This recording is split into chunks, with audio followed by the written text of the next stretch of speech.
Kwa mapinduzi haya makubwa katika sekta ya elimu. Hii ni modern school ya kisasa.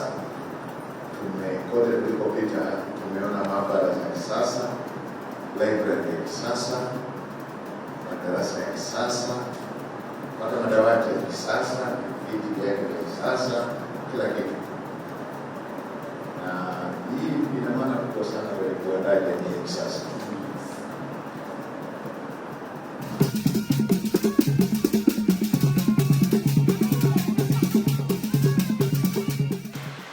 Na niwaambieni, si kwa mgeni tu ambaye akija hapa ataiona Zanzibar ikiwa imebadilika.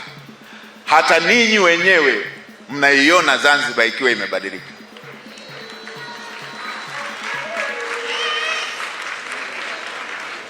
Na ukweli una tabia moja, hata ukiubishia wenyewe unabakia kuwa ukweli. Zanzibar imebadilika na inabadilika kwa kasi,